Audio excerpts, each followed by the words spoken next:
Shalom Aleihim. Bapak Yahweh memberkati saudara sekalian. Saya menyapa saudara-saudara yang ada di luar, yang tidak bisa kami lihat.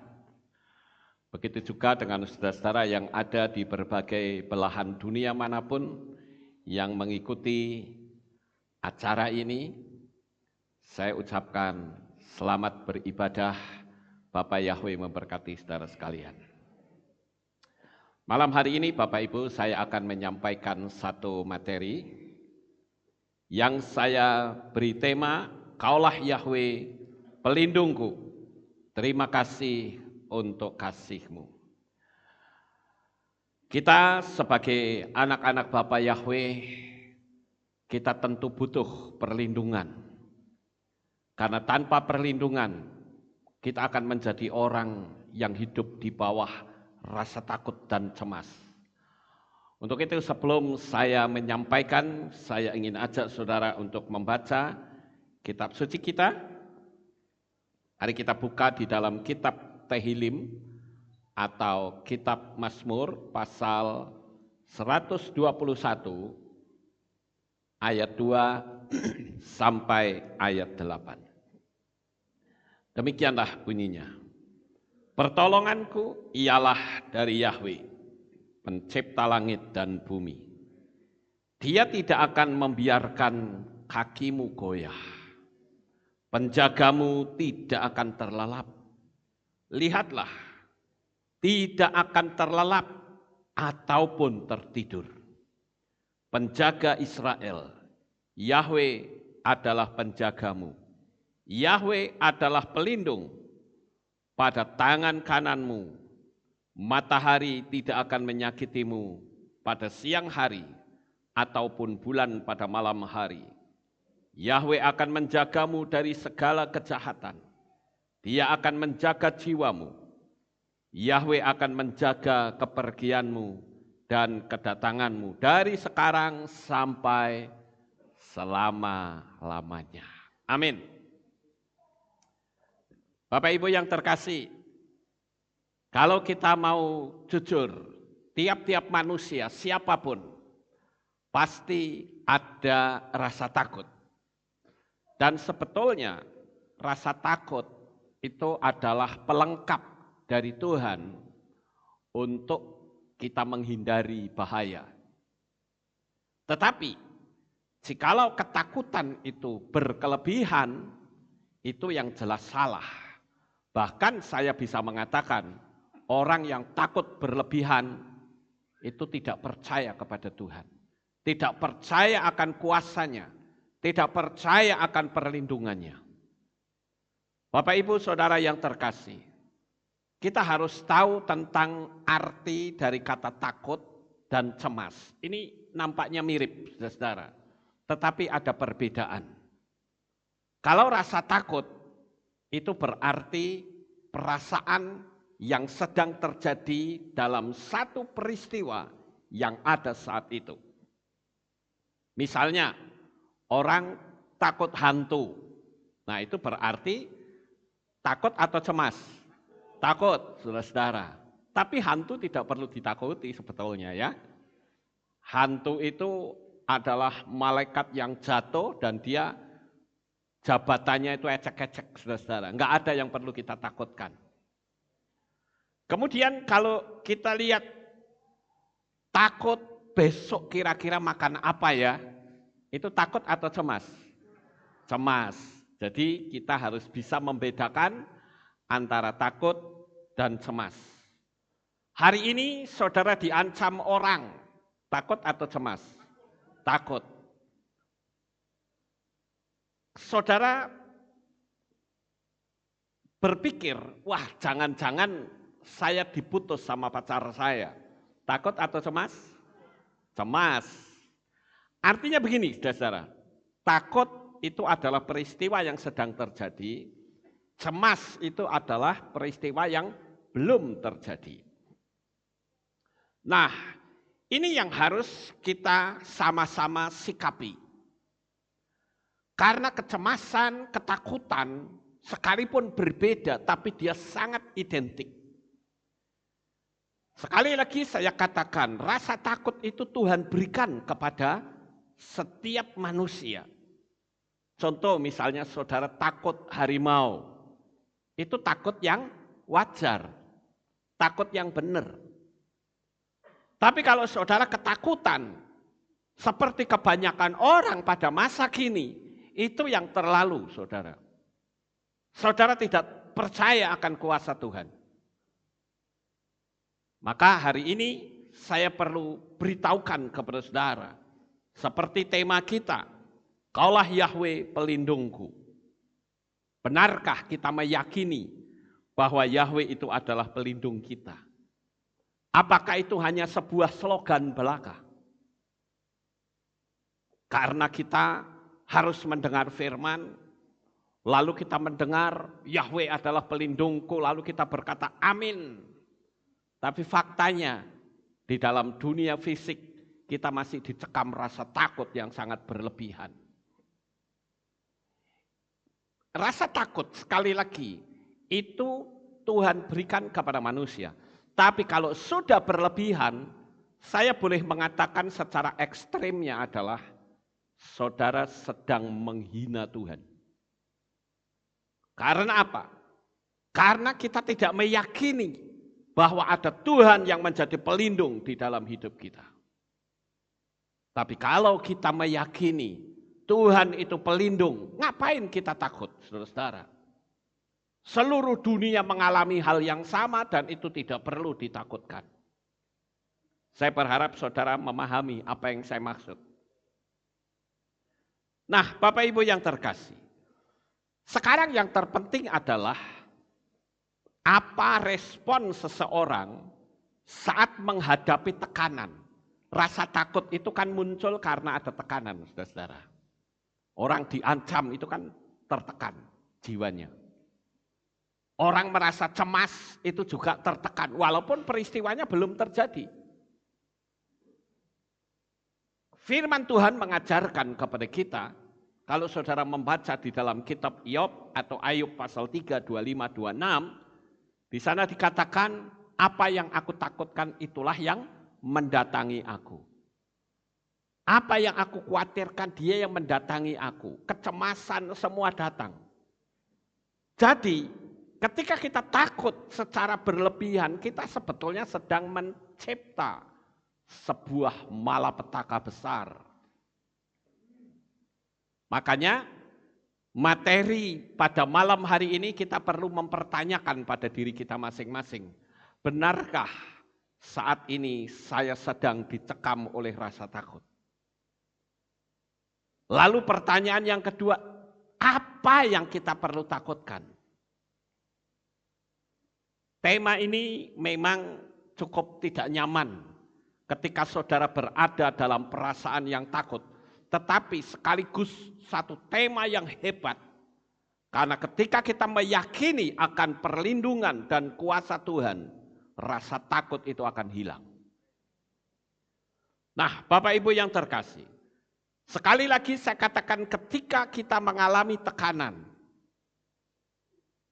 dan kita meresponi atas tekanan itu, maka itu akan menjadi penentu di hari depan kita. Saya sangat bersyukur kalau ada orang-orang yang dulu punya latar belakang hidup dalam dunia gelap dan dunia kekerasan. Kebanyakan mereka tidak pernah ada rasa takut, saudara-saudara. Saya sering ketemu dengan orang-orang yang punya latar belakang preman, tukang berantem, ya, orang yang hidup dalam dunia kekerasan. Rata-rata mereka tidak memiliki rasa takut. Walaupun ketakutan itu tetap ada, tetapi presentasinya sangat kecil sekali. Karena mereka selalu akan berpikir, paling-paling juga mati. Saya sering mengucapkan itu, saudara. Paling-paling mati. Mau mati sekarang, mau mati besok, mati lusa, sama saja. Yang namanya kita hidup di dunia ini, sekali waktu pasti mati. Amin. Kecuali ketika Yesua datang untuk yang kedua kali. Saya berharap tema ini bukan sebuah slogan. bukan hanya sebuah tema yang hebat, tetapi kita betul-betul harus mempraktekannya. Kenapa saya katakan demikian? Karena dunia ini sekarang sedang ditakut-takuti. Dan saya termasuk orang yang tidak takut, saudara-saudara. Karena dunia sedang ditakut-takuti, wah kemana-mana orang ketakutan. Di mana perlindungan Tuhan? Kita berhati-hati, itu wajib. Tetapi kalau sudah ketakutan, itu parah. Itu sama saja tidak percaya akan perlindungan Tuhan. Kita melihat begitu banyak, saudara-saudara, di dalam kitab suci. Orang-orang yang mengalami ketakutan. Saudara pikir Raja Daud tidak pernah mengalami rasa takut? Dia merasa takut, saudara-saudara. Dan ketika ketakutan itu datang, energi mereka mengalami kemerosotan yang hebat. Yang terjadi adalah dia merespon dengan tindakan-tindakan yang konyol. Saya sebut tindakan yang konyol adalah ketika Daud mengalami suatu ancaman. Kita bisa melihat di dalam kitab 1 Samuel. Coba kita buka Bapak Ibu. Ini tindakan Daud yang saya menyebut konyol. Ya. Memang rasanya tidak enak dengan ucapan seperti ini. Tapi itulah fakta. Kita baca 1 Samuel pasalnya yang ke-21 ayat 10 sampai ayat 15. Dan Daud bangkit lalu melarikan diri dari hadapan Saul pada hari itu. Dan dia datang kepada Akhis Raja Gat. Dan para pelayan Akhis berkata kepadanya, bukankah itu adalah Daud, raja negeri itu? Bukankah mengenai orang itu mereka bernyanyi dalam tari-tarian sambil berkata, Saul membunuh musuhnya beribu-ribu dan Daud berlaksa-laksa. Dan Daud menaruh perkataan-perkataan itu di dalam hatinya. Dan dia menjadi sangat ketakutan terhadap Akhis, Raja Gat itu. Dan dia mengubah tingkah lakunya di depan mata mereka. Dan di tangan mereka dia berpura-pura gila. Dan menggores-gores pada pintu-pintu gerbang. Dan membiarkan air liurnya jatuh ke janggutnya. Dan Akhis berkata kepada pelayannya, perhatikanlah, kalian lihat orang itu menunjukkan tingkah laku seperti orang gila. Mengapa kalian membawa dia kepadaku? Apakah aku kekurangan orang gila? Sehingga kalian membawa orang ini masuk untuk menunjukkan kegilaannya di sampingku. Pantaskah orang ini masuk ke kediamanku? Nah, ini satu contoh, saudara-saudara, ketika Daud saat dikejar oleh Saul. Ketika Daud melarikan diri, saya tidak menyalahkan Daud. Karena apa? Karena Daud itu menghindari pertumpahan darah. Karena Daud bisa saja menghadapi Saul dan Saul pasti kalah. Tapi kembali Daud selalu berkata, jangan sampai tanganku ini menjamah orang yang diurapi. Jadi pelarian Daud terhadap Saul, saya masih bisa memaklumi karena statusnya dia juga sebagai mertua. Bahkan dia sampai lari masuk ke Gua Adulam. Bahkan kita melihat Gua Adulam itu pun akhirnya diubah dari orang-orang yang frustrasi, orang-orang yang mengalami tekanan hebat. Mereka diubah menjadi pahlawan-pahlawan Israel yang sangat luar biasa. Jadi pelariannya terhadap Saul, saya masih menghargai, saudara. Tetapi ketakutannya terhadap Raja Akhis, itu yang tidak ada toleran dalam hidup kita. Kenapa saya katakan demikian? Karena ada memang seorang pendeta yang mengatakan begini, oh itu hikmat. Benarkah itu hikmat? Saya katakan tidak. Itu bukan hikmat, saudara. Tetapi tindakan yang konyol. Karena Daud itu ketakutan. Sangat jelas sekali ayat itu bahwa Daud itu takut terhadap Raja Akhis. Kalau saja Daud itu tidak takut, dia tidak akan berpura-pura menjadi orang gila. Inilah ketakutan yang sebetulnya terlalu overacting, saudara. Oleh karena itu, bisakah mulut kita berkata, Yahweh itu baik, justru pada saat kita sedang menghadapi tantangan.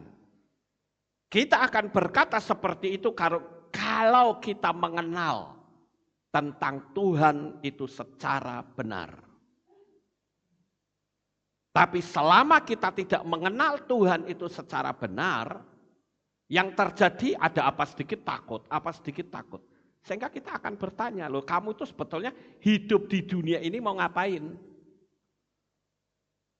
Mau melangkah takut, belum apa-apa sudah takut duluan. Lalu di mana perlindungan Tuhan? Di mana kepercayaan Anda terhadap Tuhan? Saudaraku yang terkasih, apa sebetulnya yang Daud lakukan ketika dia dikejar oleh Saul?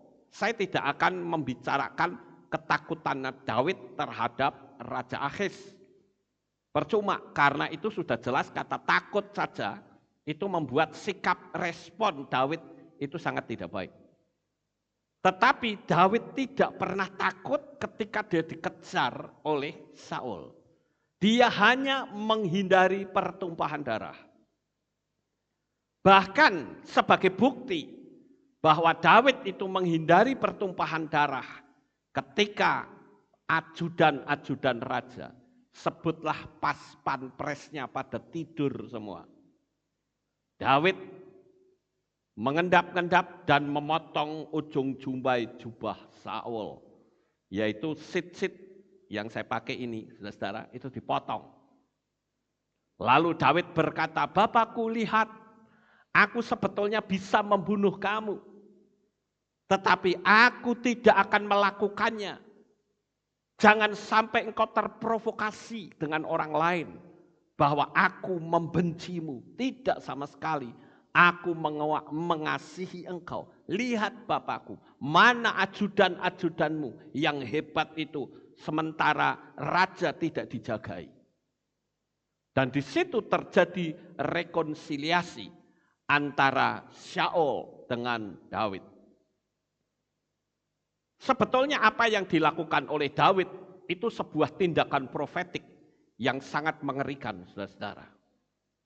Karena seperti kebiasaan orang-orang Yahudi, ketika dia punya talit seperti ini, ada sit-sitnya, maka sit-sit ini akan dipotong. Ketika orangnya itu mati, seperti saya misalnya. Kalau saya mati, sit-sit ini akan dipotong. Dan sit-sit ini akan diserahkan kepada istri saya. Sebagai tanda bahwa tugas saya di dunia ini sudah selesai. Tetapi Saul, dia masih hidup. Tetapi dipotong sit-sitnya. Itu menandakan secara hukum profetik bahwa tugasmu di dunia ini berakhir, sudah. Dan kalau saudara perhatikan, kehidupan Saul itu grafiknya terus menurun. Sampai akhirnya dia mati bunuh diri. Lalu yang jadi pertanyaan, apakah Saul itu masuk ke Syamai, masuk ke surga? Jelas tidak, saudara. Karena dia mati dalam status seorang pembunuh. Walaupun dia bukan membunuh orang, tetapi membunuh dirinya sendiri. Bapak Ibu, saudaraku yang terkasih, yang perlu kita perhatikan di sini adalah apa yang menyebabkan Daud ini bisa tetap bertahan di tengah-tengah rasa takut yang luar biasa. Di saat dia dikejar-kejar. Saya yakin sebagai seorang manusia, pasti Daud ada rasa cemas. Tetapi sekali lagi, Daud tidak akan menjamah orang yang diurapi. Saya menemukan dua hal yang cukup menarik dari apa yang Daud lakukan saat dia mengalami ancaman, saat dia dikejar-kejar oleh Saul. Yang pertama adalah dia tetap hidup dalam kebenaran. Nah, bagaimana dengan manusia pada umumnya? Ketika dia cemas, ketika dia takut, ketika dia menghadapi suatu tekanan, seringkali dia mencari jalan pintas. Apapun dia lakukan, yang penting saya terhindar dari bahaya. Sekalipun itu melanggar firman Tuhan. Tapi Daud tidaklah demikian. Daud itu selalu menjaga tetap hidup dalam kebenaran. Beberapa waktu yang lalu saya pernah menyampaikan pola kehidupan Daud saat dia menghadapi kondisi yang tidak menguntungkan. Begitu banyak sikap-sikap Daud yang sangat indah, yang layak kita contoh. Saudara bisa lihat materi saya beberapa waktu yang lalu. Tetapi intinya adalah tetap hidup di dalam kebenaran. Karena ketika orang mengalami tekanan, mengalami tantangan yang hebat, mengalami rasa takut, biasanya akan muncul nasihat-nasihat yang salah. Contoh misalnya, ketika saudara sedang disantet orang, atau usaha saudara sepi, saudara berpikir, waduh ini usaha saya kok sepi seperti apa ini. Lalu ada orang yang memberi nasihat, mau rame? Ayo tak antarkan ke dukun, ada yang ampuh. Melanggar firman atau tidak? Melanggar.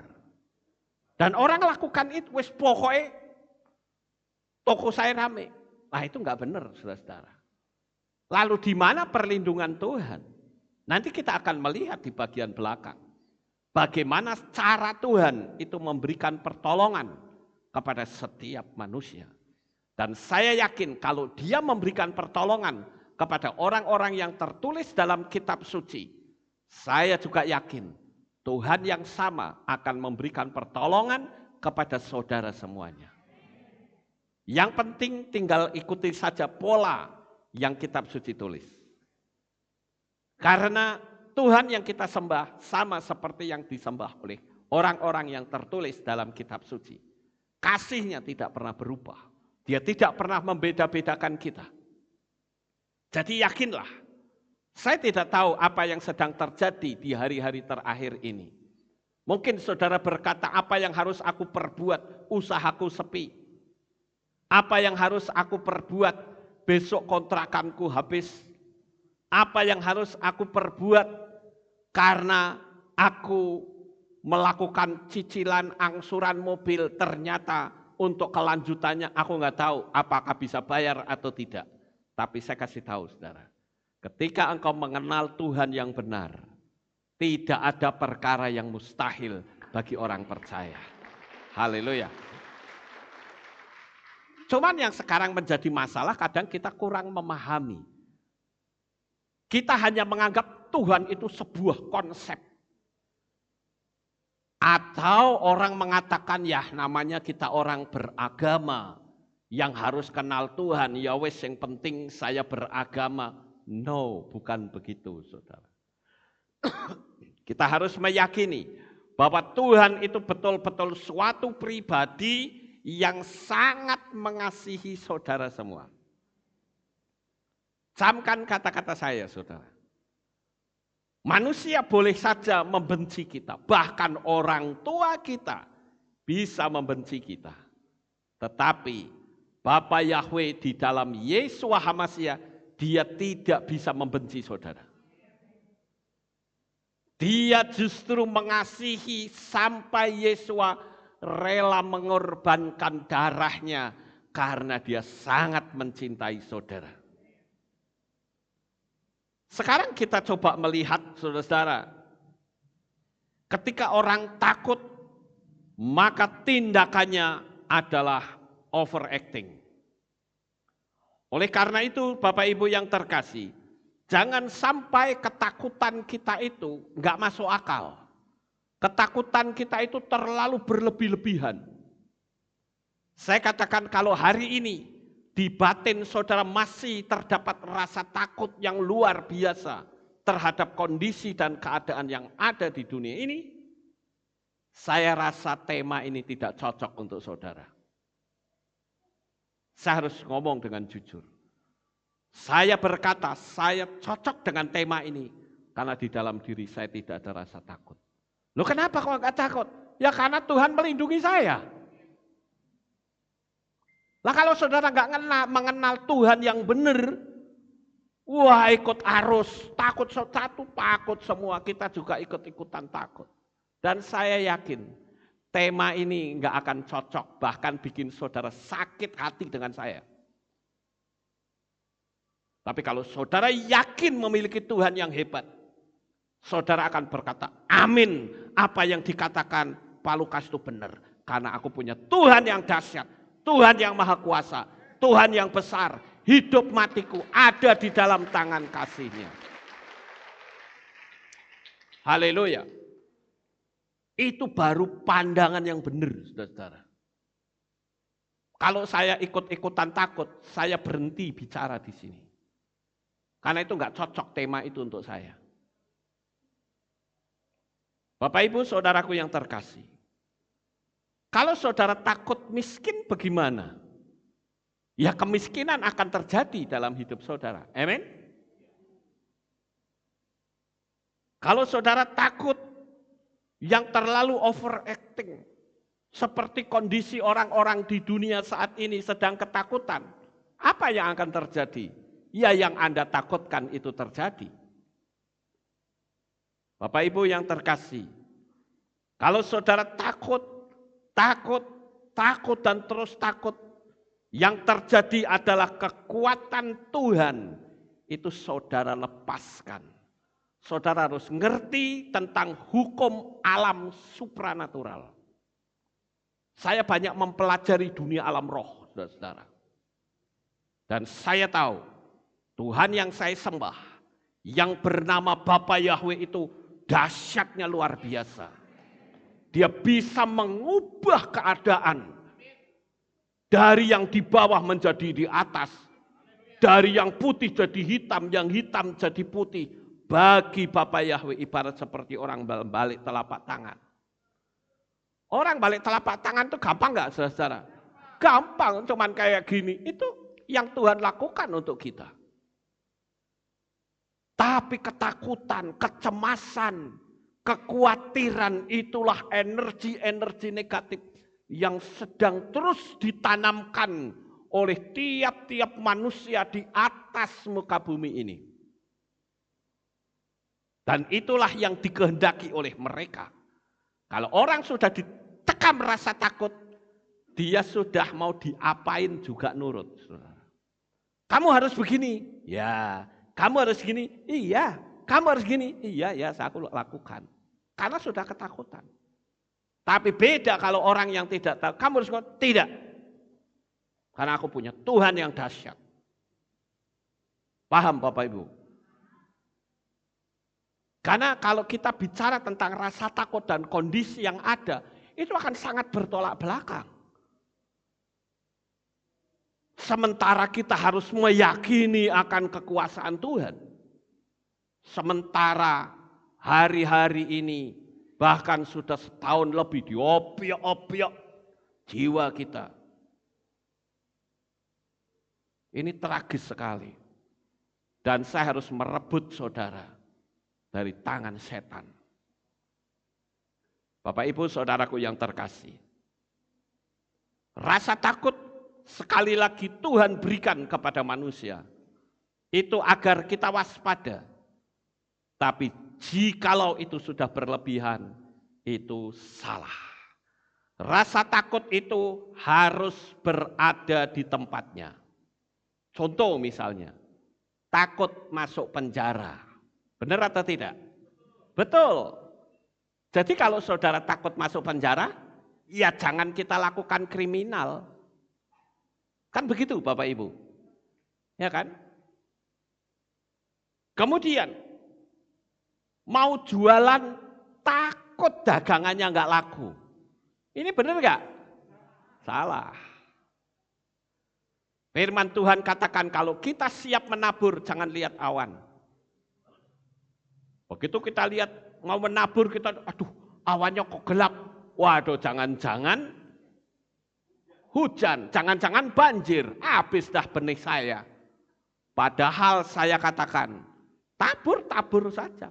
Tuhan sang penguasa alam jagat raya ini, Yahweh Sebaot, sekalipun awannya hitam, kalau Tuhan bilang, minggir kamu. Dia akan minggir, saudara-saudara. Amin. Haleluya. Jadi yang terpenting malam hari ini, saya hanya mau menekankan kepada saudara. Kalau kita yakin bahwa Yahweh adalah pelindung kita, maka saya akan tanamkan dalam hati saudara bahwa Yahweh Sebaot itu betul-betul suatu pribadi yang sangat dahsyat dan sangat mengasihi saudara. Yakini saja itu Bapak Ibu. Kalau saudara sudah mencapai level itu, percayalah. Saudara mau buka usaha, buka saja, kita punya perlindungan Tuhan. Tapi kadang setan ngomong gini, pakai hikmat dong, lihat kondisinya bagaimana. Oh iya ya, ora usah, nggak usah dah. Ya sudah. Mau ngomong hal-hal yang besar, setan bisikkan lagi. Jangan sombong, nanti kamu jatuh. Oh iya ya, nggak boleh sombong ya. Apakah benar kalau ngomong hal-hal yang besar itu identik dengan sombong? Tidak sama sekali, saudara. Yang tahu sombong dan tidak itu bukan orang lain, tapi dirinya sendiri dengan Tuhan.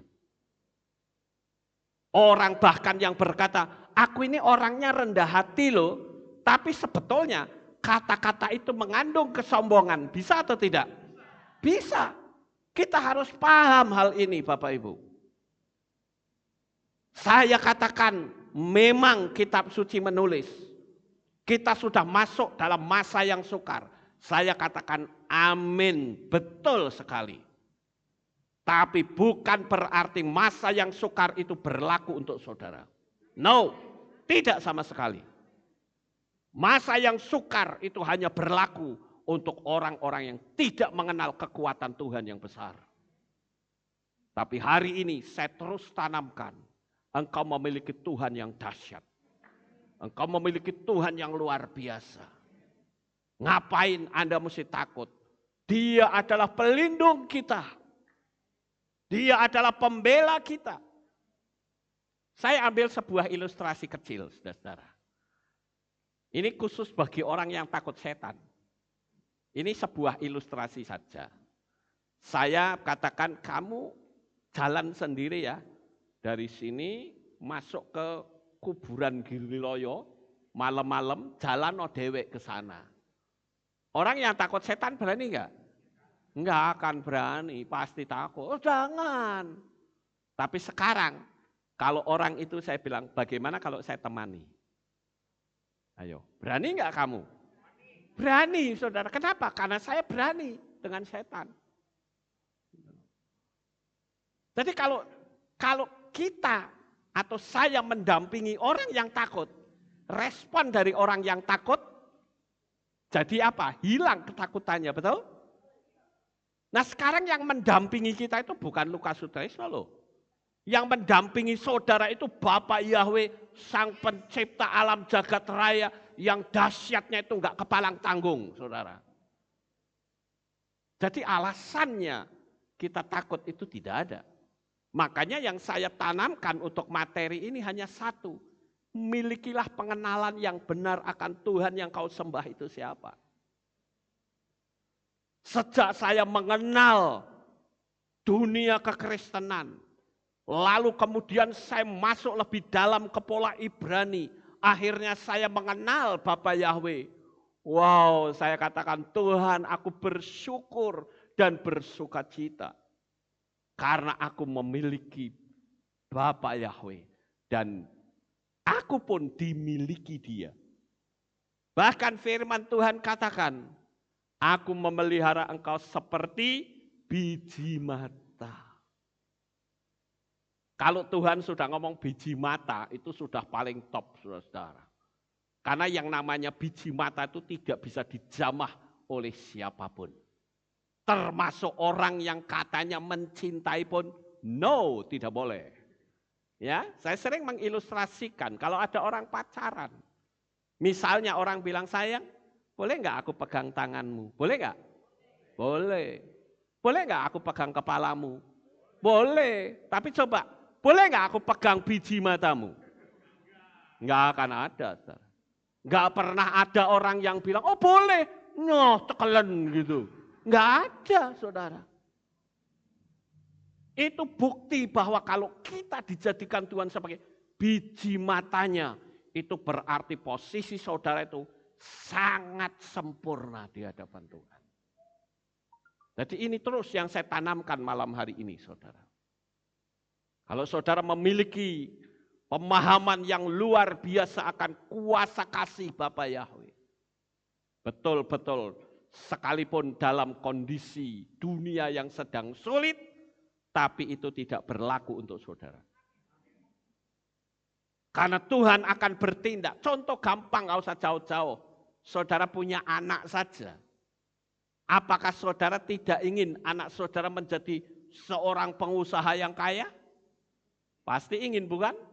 Nggak ada satupun orang tua yang berkata, aku ingin anak saya menjadi ketua pengemis. Nggak ada, saudara. Ketua loh, tapi tetap nggak mau, betul nggak? Sekalipun nggak ketua, nggak apa-apa deh, yang penting kaya raya, amin? Loh ini kita loh manusia biasa. Bisa seperti itu. Masa Tuhan kok tidak bisa? Betul ya Bapak Ibu? Jadi takut kalau saya katakan sebenarnya adalah ciptaan pikiran saudara sendiri. Gangguan kecemasan itu sangat mengerikan. Saya menyebutnya dengan anxiety disorder. Ya, anxiety disorder itu adalah gangguan kecemasan yang berlebihan. Apa sedikit cemas, apa sedikit cemas. Ya kalau hidup seperti itu ya sudah, untuk apa kita hidup di dunia ini? Hidup akan terasa tidak nyaman. Karena kita tidak meyakini bahwa perlindungan Bapa Yahweh itu besar terhadap diri kita. Saya pernah melihat ada satu postingan dari seseorang yang saya pikir ada benarnya, saudara-saudara. Dia katakan bahwa orang yang khawatir itu lambungnya akan menjadi lemah. Orang yang khawatir. Tapi orang yang ketakutan itu yang kena apa? Ginjalnya kena, saudara. Hati-hati. Orang takut, cemas itu pasti berkisar di penyakit dalam. Orang yang stres itu melemahkan fungsi otak dan jantung. Ini energi-energi negatif yang akan merusak kehidupan manusia. Ingat, manusia itu menurut Bruce Lipton ya, itu 50 triliun sel manusia. 50 triliun itu bukan jumlah yang sedikit, tapi jumlah yang sangat besar. Dan di dalam sel-sel kita ini ada yang namanya sel tentara.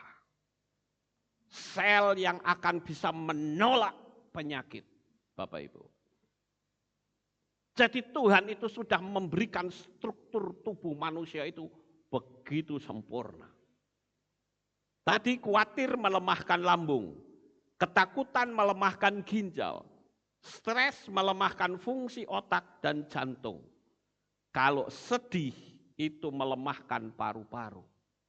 Sementara orang yang gampang marah melemahkan lever. Ayo di sini siapa yang masih gampang marah? Jujur, angkat tangan. Yang masih gampang marah. Ada? Yang ada di luar? Ada? Tidak ada, puji Tuhan. Ya karena di sini, ya kalau saudara mau marah, kalau saudara mau marah-marah di sini, nanti saudara dianggap orang gila, marah-marah sendiri. Yang saya maksud tuh di rumah gitu loh. Ya, itu energi negatif loh. Banyak orang yang mempraktekkan hukum Loa, dia gagal di bagian ini, saudara. Ada orang yang mempraktekkan, tanda-tanda mujizat sudah nyata di depan mata. Tapi begitu marah hari itu juga semua batal semuanya. Nol kembali. Saya bilang ulang aja dari awal. Marah itu menghancurkan energi positif. Ya, jadi kita mesti berhati-hati, saudara-saudara. Apalagi kalau kita lihat di dalam kitab Tehillim pasal 17 ayat 8 dikatakan, jagalah aku seperti biji mata, sembunyikanlah aku di bawah naungan sayapmu. Tadi biji mata sudah saya kupas, sekarang sembunyikan aku di bawah naungan sayapmu. Yang ada di bayangan kita, Bapak Yahweh itu ibarat seperti apa, saudara? Burung Raja Wali. Dia melindungi kita. Kalau kita sudah ada di bawah kepak sayapnya, berani macam-macam, maka burung Raja Wali itulah yang akan melawan. Kitab Mislei pasal 7 ayat yang kedua katakan, peliharalah perintah-perintahku, maka engkau akan hidup dan peliharalah Torahku seperti biji matamu.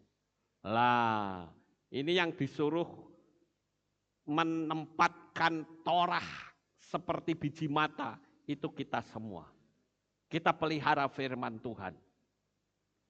Dan yang terakhir, yang berikutnya yaitu Sakaria 2 ayat yang ke-8. Karena begitulah Yahweh Sebaot berfirman. Di balik kemuliaan, Dia telah mengutus aku kepada bangsa-bangsa lain yang menjarah kamu. Karena siapa yang menjamah kamu, menjamah biji matanya. Kembali kata biji mata terulang berkali-kali. Jadi hari ini ayo saudara mulai ngomong pada diri saudara masing-masing. Saya tidak suruh seperti kebiasaan orang ngomong sampai kiri kanan. Enggak perlu. Sekarang yang perlu adalah saudara ngomong pada diri sendiri. Aku adalah biji matanya Bapak Yahweh. Ya, coba katakan pada diri sendiri. Saya sering kali ketika berada di depan kaca saya katakan, Tuhan aku bersyukur. Aku adalah orang istimewanya Engkau. Tuhan aku bersyukur. Engkau menjadikan aku seperti sekarang ini. Aku bangga dengan Engkau. Hayo saudara praktek nanti di rumah masing-masing. Saudara akan merasakan satu aliran energi yang begitu kuat. Itu yang sering kali saya lakukan, saudara-saudara. Kenapa saya menyadari posisi saya seperti sekarang ini, posisi yang sangat berbahaya, rentan untuk diserang kuasa kegelapan. Tetapi saya selalu berkata, Engkaulah pelindungku yang hebat. Engkaulah pembelaku yang agung. Aku percaya perjalanan hidupku di dunia ini ada kekuatan yang tidak nampak yang selalu menjaga diriku, yang menjaga keluargaku, dan bahkan menjaga jemaat Kehilat Alef Tau. Dan doa saya sekarang saya tambahi, menjaga seluruh subscriber yang mengikuti kita ini di sini. Haleluya. Doa saya selalu, saya ingin jemaat, keluarga maupun subscriber hidup dalam keberkatan. Apapun yang mereka lakukan dan kerjakan dibuatnya Bapak Yahweh menjadi berhasil sampai selama-lamanya. Saudaraku yang terkasih, sekarang yang menjadi pertanyaan adalah, bagaimanakah perlindungan Tuhan itu terhadap diri kita? saya menemukan ada 3 hal. Yang pertama, ucapan firman agar kita terhindar dari bahaya. Saya ambil contoh, misalnya saja saya mau bepergian, tapi tiba-tiba hati saya nggak sejahtera. Ayo, biasanya saudara lakukan apa? Wah, nggak peduli. Kalau saya tidak, saudara. Sekalipun saya sudah fix mau pergi, begitu damai sejahtera sudah tidak ada, saya stop, saya tidak akan pergi. Beberapa waktu yang lalu saya akan berangkat ke Jakarta. Tapi saya merasa tiket sudah dibeli, saya merasa nggak nyaman, sudah nggak usah berangkat. Karena itu sebetulnya tanda. Kalau Tuhan bilang jangan, ya sudah jangan. Pasti kalau kita terus labrak akan terjadi sesuatu. Itu cara Tuhan melindungi kita, Bapak Ibu. Jadi kalau saudara mau bepergian atau mau melakukan sesuatu kok tiba-tiba nggak sejahtera, jangan dilanjut. Saudara mau beli rumah nih, sudah deal-dealan. Tapi ternyata ketika saudara mau bayar-bayaran kok tiba-tiba damai sejahtera saudara hilang. Ayo mau lanjut atau berhenti? Kalau saya stop, saudara. Saudara berani lanjut, pasti akan muncul masalah-masalah yang ada di rumah itu. Itu cara Tuhan yang pertama. Dia berfirman kepada kita. Dia berfirman bisa saja melalui hati kita yang tiba-tiba tidak ada sejahtera. Dia bisa berfirman juga kepada seorang anak kecil. Ya, yang memberitahu kita. Jadi manusia tidak boleh sombong. Karena sekali waktu Tuhan bisa pakai anak kecil untuk menegur kita. Amin. Itu cara Tuhan melindungi kita yang pertama.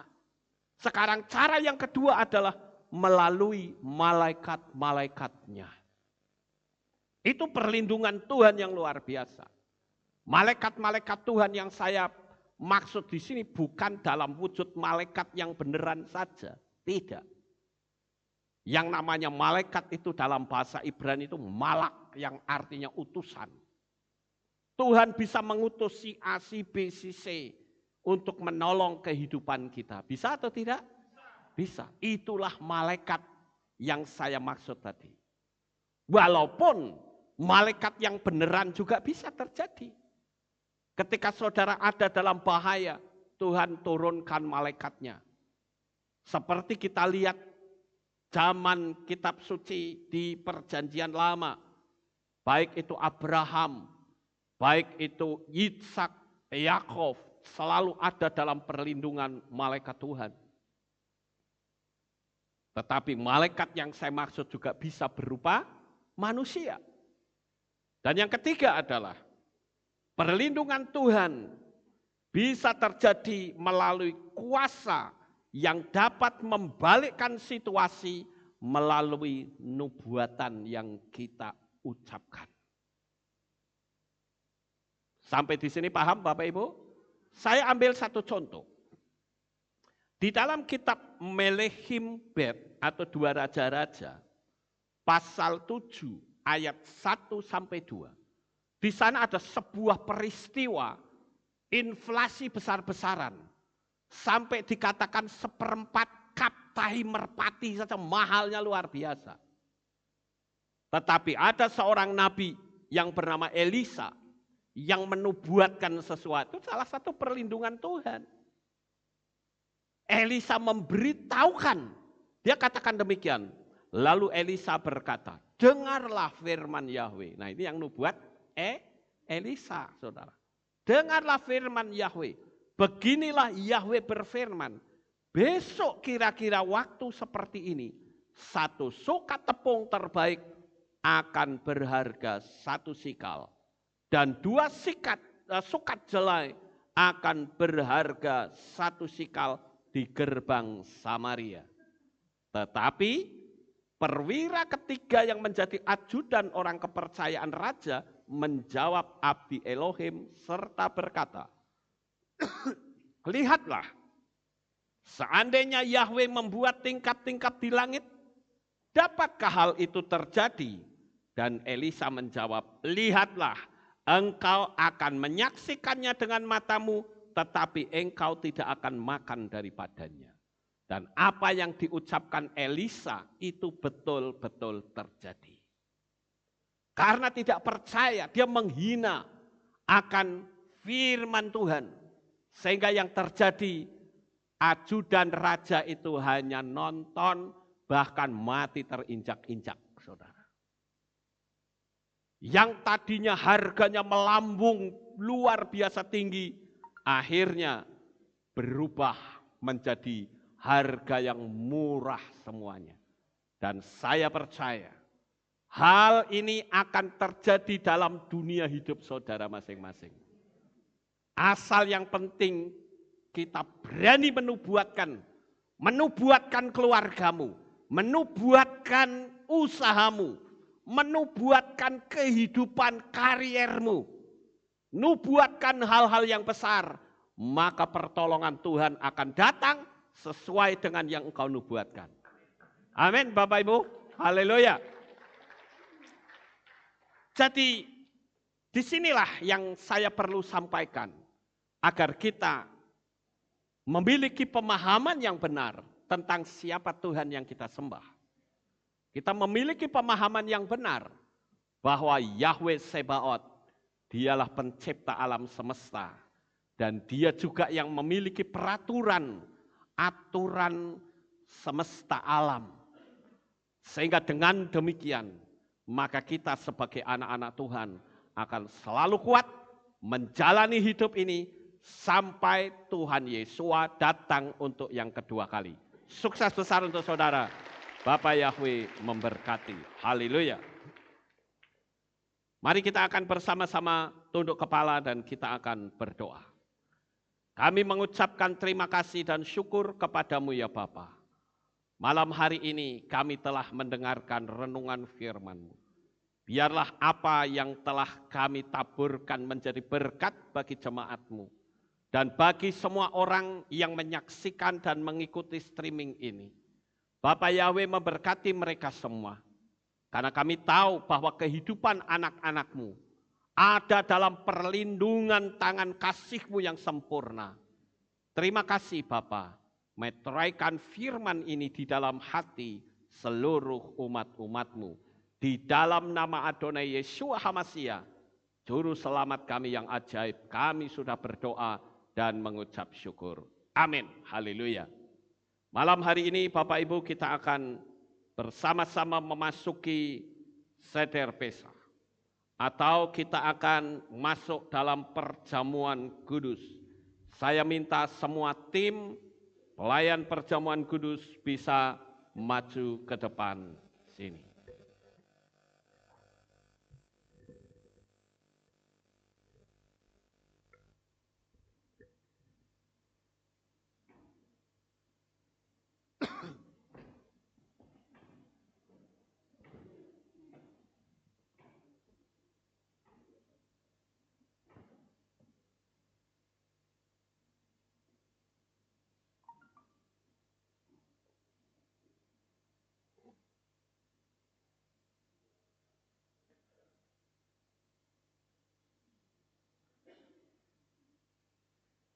Bapak Ibu Saudara yang terkasih, saya akan memberikan sesuatu yang perlu saudara lakukan adalah perjamuan kudus ini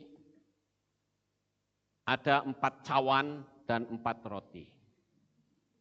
Kalau nanti saudara mendapatkannya, saudara bisa menempatkan di kursi supaya tidak tumpah. Ya. Jadi boleh ditaruh di kursi. Tetapi untuk mengambilnya, saudara ambil langsung dari tempat ini, perlahan-lahan berhati-hati saudara. Karena bisa tumpah, karena ini ada 4 ya, 4 cawan. Ini yang saya perlu sampaikan kepada saudara dan anak-anak itu tidak perlu ikut. Hanya orang-orang dewasa saja yang bisa ikut. Kecuali anak-anak yang sudah masuk baptisan, itu boleh ikut. Baik, Bapak Ibu Saudara, kita akan bersama-sama berdoa terlebih dahulu. Sekarang siapkan hati saudara. Saya ingin agar kita semua mempersiapkan hati. Jangan sampai hati kita sedang dalam keadaan cacat. Karena saat ini saudara akan mengambil roti dan anggur sebagai simbol dari tubuh dan darah Yesua HaMasiah yang sangat suci. Oleh karena itu, saya beri kesempatan untuk saudara mempersiapkan hati saudara. Agar jangan sampai ada rasa pahit, kejengkelan, atau apapun. Sementara saudara mempersiapkan hati, saya akan berdoa. Maha besar ya Bapa Yahweh, Tuhan semesta alam pencipta langit dan bumi. Bapa Yahweh yang kami kasihi di dalam nama Adonai Yesua HaMasiah. Saya berdoa untuk para pelayan-pelayan perjamuan kudus saat ini. Dalam nama Bapa Yahweh, dalam nama Adonai Yesua HaMasiah dan di dalam Roh Kudus. Diberkatilah mereka, sucikan dan kuduskan hidup mereka. Dan saya percaya Engkau akan memakai anak-anak-Mu ini menjadi pelayan-pelayan perjamuan kudus. Sakramen yang suci ini boleh diterima oleh anak-anak-Mu. Demikian juga kami berdoa untuk roti dan anggur. Berkatilah roti dan anggur ini Tuhan. Sehingga jikalau ada yang sakit, maka yang sakit disembuhkan. Jikalau ada yang lemah dikuatkan. Jikalau ada hari ini yang merasa takut, akan diteguhkan akan firman Tuhan. Oleh karena itu Bapa, berkati seluruh umat-umat-Mu. Begitu juga dengan anak-anak-Mu yang ada di berbagai belahan dunia, yang juga mengikuti perjamuan kudus ini di rumah mereka masing-masing. Bapa, aku memberkati roti dan anggur yang ada di depan mereka saat ini. Dalam nama Bapa Yahweh, dalam nama Adonai Yesua HaMasiah dan di dalam Roh Kudus. Diberkatilah roti dan anggur yang ada di hadapan-Mu saat ini. Sekalipun kami memiliki jarak, tetapi kami tahu dunia alam roh tidak memiliki jarak sama sekali. Oleh karena itu berkatilah roti dan anggur yang ada di depan mereka di berbagai belahan dunia manapun. Terima kasih Bapa, di dalam nama Adonai Yesua HaMasiah, Juru Selamat kami yang ajaib, kami sudah berdoa dan mengucap syukur. Amin. Haleluya.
mengampuni dosaku. Sekarang ku dilayakkan datang kepadamu.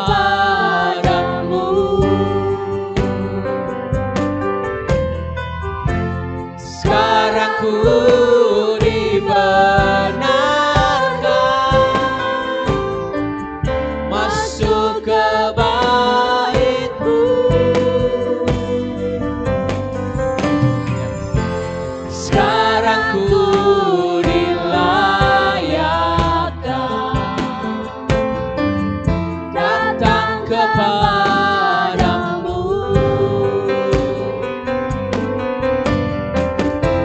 Sekarang ku dibenarkan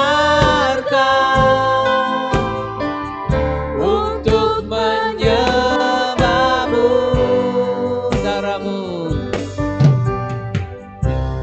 Darah-Mu Yesus menyucikan, menguduskan. Darah-Mu Yesus mengampuni dosaku.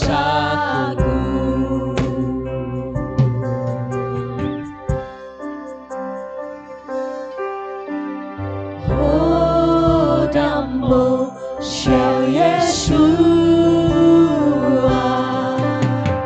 Oh, dambo Shell Yeshua.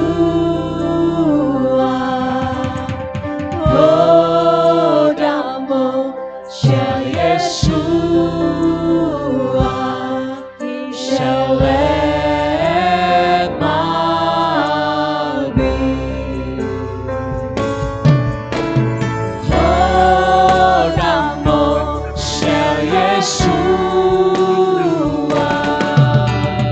Oh, dambo Shell Yeshua. Oh, dambo Shell Yeshua. Shall let my be. Oh, dambo Shell Yeshua. Oh, dambo Shell Yeshua. Oh, dambo Shell Yeshua. Shall let my be. Oh, dambo. Oh, dambo Shell Yeshua. Oh, dambo Shell Yeshua. Oh, dambo Shell Yeshua. Shall let my. Sekarang ku dilayakkan dan ku dilayakkan datang kepadamu. Sekarang ku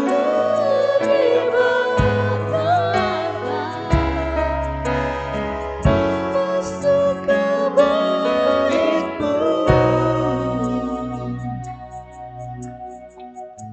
Sekarang ku dibenarkan datang kepadamu. Sekarang Minta ku tolong yang di luar supaya dikirim semua, belum ada, belum semua. untuk menyembah-Mu. Sekarang ku dibenarkan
Adakah di antara saudara yang tumpah anggurnya? Kalau saudara tumpah 2, angkat tangan 2 gini. Kalau 4 kasih tanda 4 supaya nanti bisa didatangi oleh tim. Itu yang di belakang itu ada?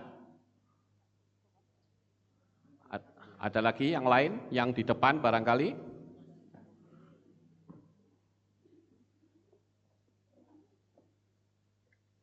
Ya, kita tunggu dengan sabar supaya semua bisa mendapatkannya.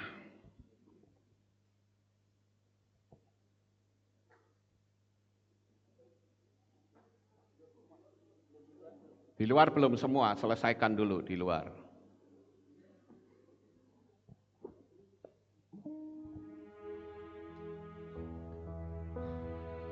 Ya, musik boleh memuji Tuhan pelan-pelan. Kita tunggu sampai seluruhnya mendapatkannya.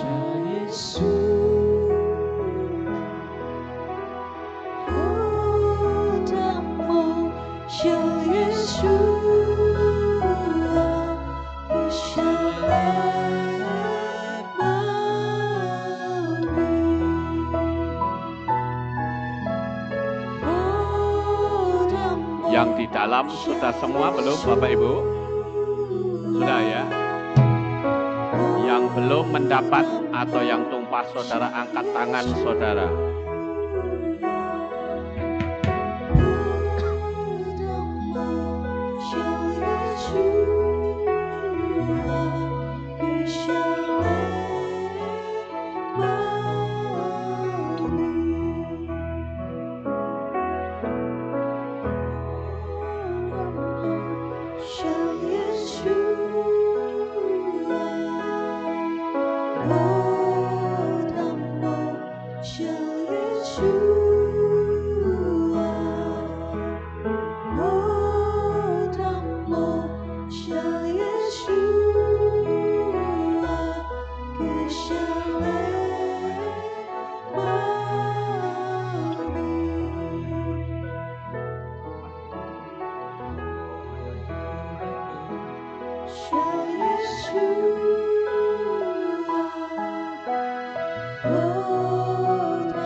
Baik, Bapak Ibu Saudara, semua sudah mendapatkannya ya.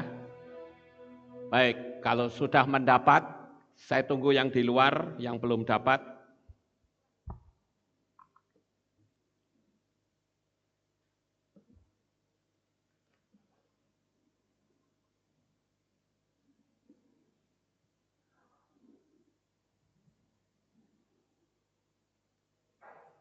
Ya, kita tunggu sampai yang di luar selesai semua.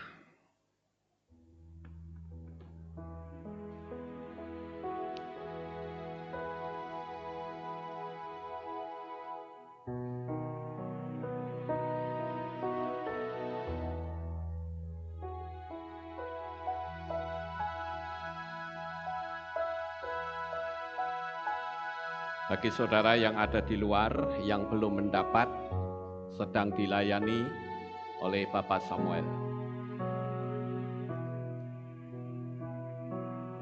Sudah, oke, baik. Baik Bapak Ibu, saya mengundang kita semua bangkit berdiri. Sekarang buka rotinya perlahan-lahan, jangan sampai ada yang tumpah. Tempatkan roti di sebelah tangan kanan saudara. Bapak Ibu, saudara sekalian, kita akan melakukan sakramen perjamuan kudus yang memiliki 4 tahapan. Yang pertama adalah bagaimana bangsa Israel keluar dari Mesir. Dan yang kedua, Tuhan membawa perbudakan menjadi seorang yang merdeka. Dan yang ketiga, kita dan orang-orang Israel yang ditebus dan kita menjadi miliknya. Dan yang keempat, bagaimana Bapa Yahweh menerima umatnya. Mari kita mulai. Pegang roti di sebelah tangan kanan. Saudaraku, di dalam kitab suci Yesua melakukan perjamuan seder Pesah dalam kitab suci di Lukas 22 ayat 19 sampai 20. Dan setelah mengambil roti seraya mengucap syukur, dia memecah-mecahkannya dan memberikannya kepada mereka sambil berkata, "Inilah tubuhku yang diserahkan ganti kamu. Lakukanlah ini sebagai peringatan akan daku." Sama seperti itu juga, cawan itu sesudah makan dengan mengatakan, "Cawan ini adalah perjanjian baru dalam darahku yang ditumpahkan ganti kamu." Kita akan makan terlebih dahulu roti yang pertama sebagai gambaran bagaimana bangsa Israel keluar dari Mesir dan kita juga dimenangkan. Mari kita makan roti ini dalam nama Tuhan Yeshua HaMashiach.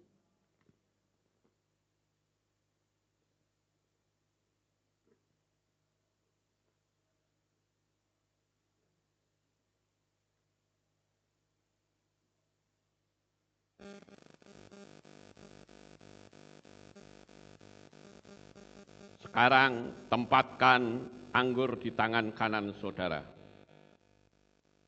Sebelum kita minum anggur pertama ini, adalah merupakan sebuah gambaran untuk mengingatkan bagaimana bangsa Israel keluar dari Mesir.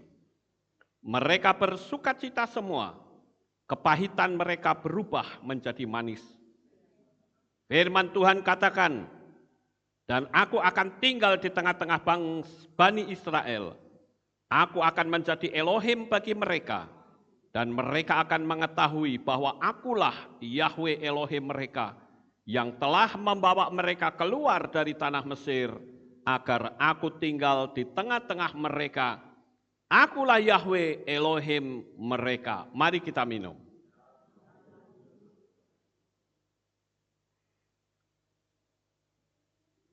Sekarang pindahkan roti kedua.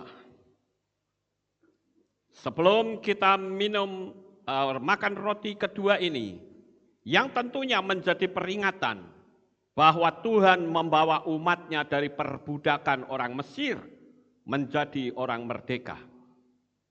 Kita dulu adalah budak dosa, tapi oleh karena Yesua yang mau tubuhnya tercabik-cabik karena kita, maka kita dilepaskan dari dosa. Yeshua adalah Yahweh sendiri yang telah turun dan akan memerdekakan kita dari perbudakan dosa. Dan Dia sudah memerdekakan kita oleh kuasanya. Saudara sekarang bukan lagi hamba, tetapi saudara adalah mempelai Hamasya. Firman Tuhan katakan, Yeshua menjawab kepada mereka, sesungguh-sungguhnya aku berkata kepadamu, bahwa setiap orang yang berbuat dosa adalah hamba dosa. Dan hamba tidak tinggal dalam rumah selamanya, putra tinggal sampai selama-lamanya. Sebab itu apabila putra memerdekakan kamu, kamu pun akan benar-benar merdeka. Sekarang kita akan makan roti ini sebagai gambaran dari Yeshua Hamasya yang tubuhnya terpecah-pecah oleh karena dosa kita. Dan Dia rela tubuhnya hancur oleh karena kasih-Nya kepada kita. Mari kita akan makan roti yang kedua. Dalam nama Tuhan Yeshua Hamasya.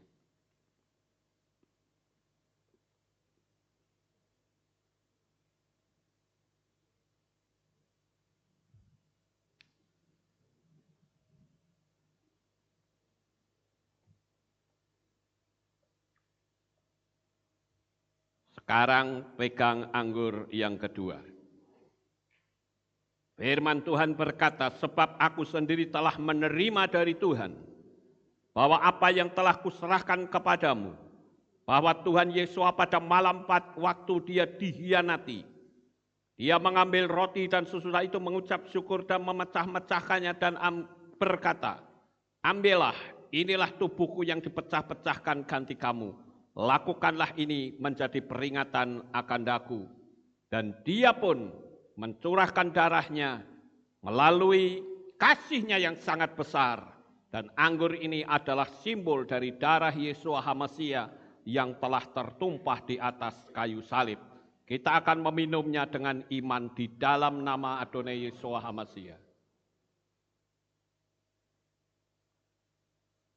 Sekarang saudara, kita akan pegang roti yang ketiga.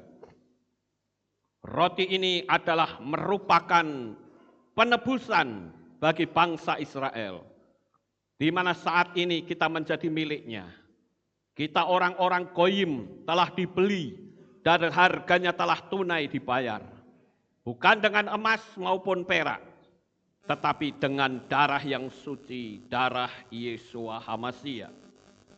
Firman Tuhan berkata, demikian juga Dia mengambil cawan dan sesudah itu seraya berkata, cawan ini adalah perjanjian baru dalam darahku.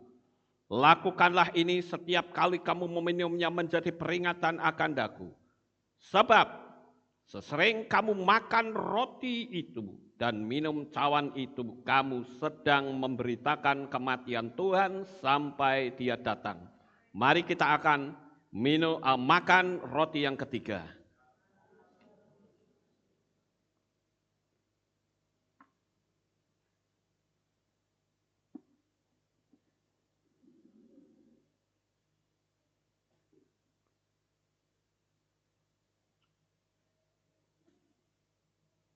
Sekarang kita akan tempatkan anggur ketiga ini.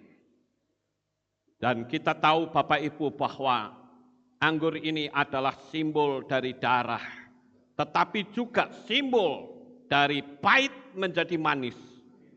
Karena kita sekarang tidak ada lagi dalam kepahitan dosa, tetapi kita sekarang hidup dalam manisnya kasih karunia yang Bapa Yahweh berikan. Kita akan meminumnya dengan iman di dalam nama Tuhan Yeshua Hamasya. Dan sekarang kita akan pegang roti yang terakhir. Bapak Ibu yang terkasih, roti ini adalah merupakan pernyataan bagaimana Bapa Yahweh menerima saudara sebagai umatnya. Saat ini saudara bukan orang lain, tetapi warga negara Shamayim. Oleh karena itu, karena kita bisa mendapatkan keselamatan melalui tubuh Yesua yang terpecah-pecah, kita pun akan memakan roti ini dengan percaya bahwa kita adalah ahli waris kerajaan sorga. Mari kita makan di dalam nama Tuhan Yesua HaMasiah.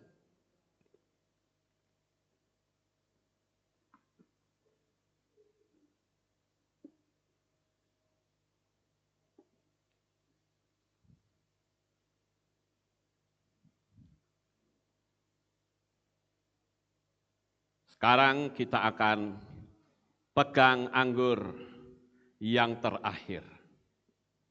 Firman Tuhan berkata, namun seberapa banyak orang yang telah menerima Dia, kepada mereka Dia telah memberikan otoritas untuk menjadi anak-anak Elohim, yaitu kepada mereka yang percaya dalam namanya.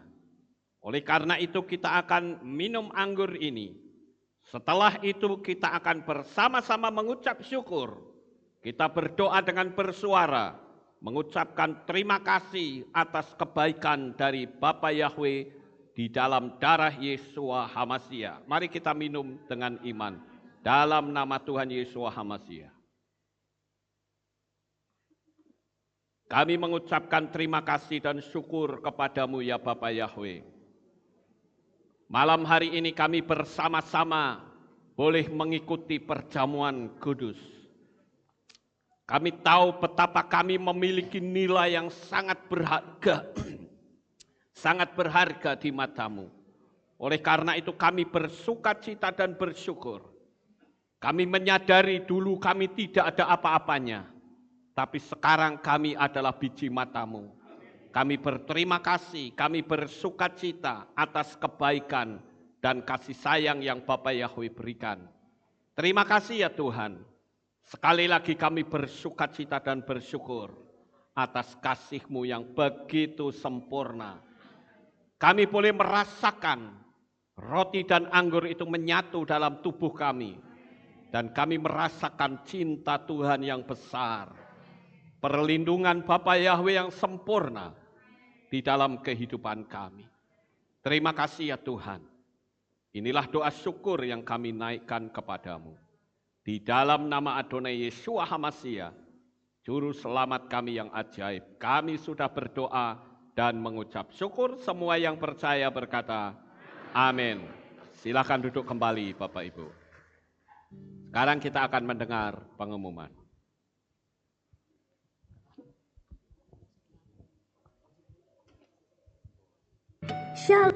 Shalom. Kami berharap jemaat dalam keadaan diberkati Bapa Yahweh. Sebentar kita akan menyimak info sekilas dari pengumuman Kehilat Alef Tau.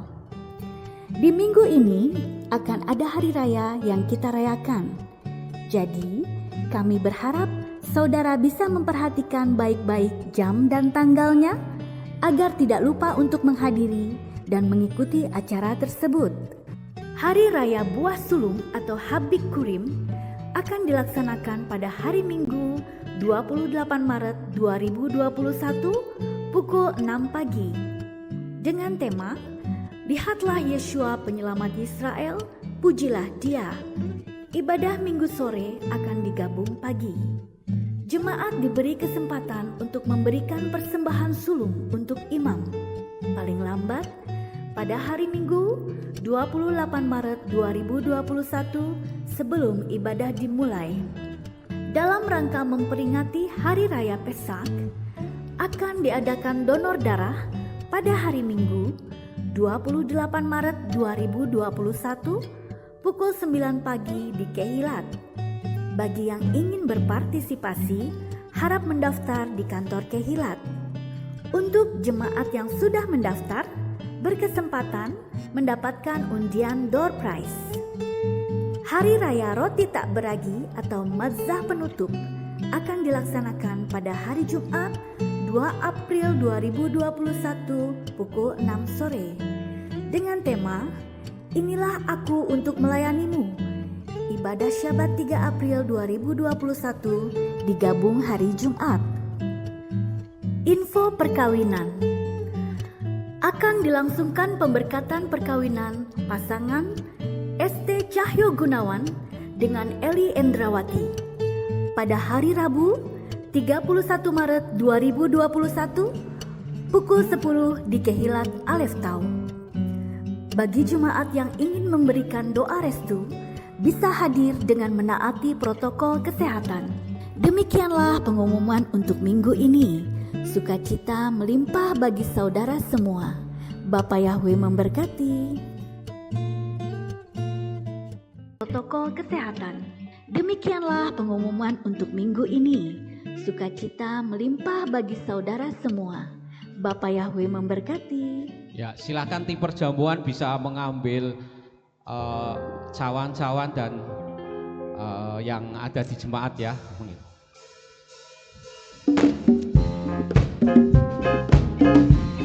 Haleluya. Yang di depan juga bisa mungkin kumpulkan.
Akhiri kebaktian kita pada malam hari ini. Mari kita akan bersama-sama berdoa.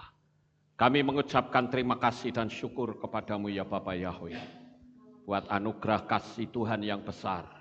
Selesai sudah ibadah kami dari awal pertengahan sampai pada akhirnya.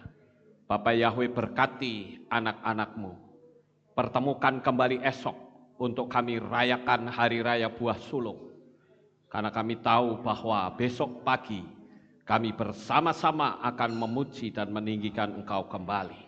Di perayaan buah sulung ini, kami akan memberikan yang terbaik untuk Engkau. Terima kasih Bapa Yahweh. Biarlah sebentar anak-anak-Mu yang akan pulang ke rumah mereka masing-masing. Tuhan jaga lindungi mereka sampai di rumah dengan selamat. Pertemukan kembali esok pagi untuk kami bersama-sama memuliakan Engkau. Terima kasih ya Tuhan. Inilah doa syukur yang kami naikkan kepadamu. Di dalam nama Adonai Yeshua HaMasiah, kami sudah berdoa. Mari kita angkat tangan kita dan kita akan menerima berkat Kohanim. Haleluya.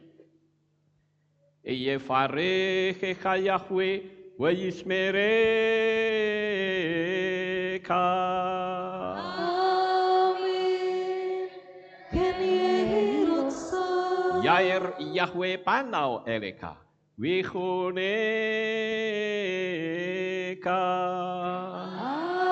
Amin. Ken Yehirotso. Yesa Yahweh panau eleka. Wa yashem lecha shalom. Amin. Ken Yehirotso. Baruk atabair ufaruk atabasadeh. Engkau akan diberkati di kota dan kau akan diberkati di ladang. Amin. Baruk peripit neka ufriat matka ufri fahem teka syekar ala peka wa esterot soneka. Diberkatilah buah kandunganmu, diberkati hasil bumimu, diberkati hasil ternakmu, anak-anak lembumu dan anak-anak dombamu. Amin. Baruk tan akau misyarteka, diberkatilah bakulmu dan tempat adonanmu. Amin.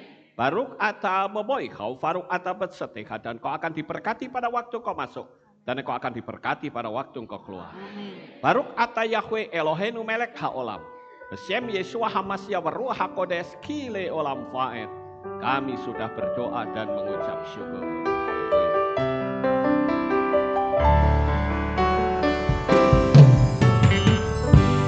Yevarechecha ve'yishmerecha. Yevarechecha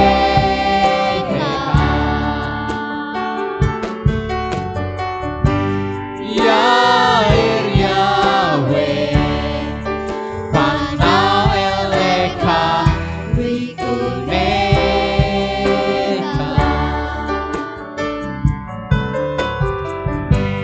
Yevarechecha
lagi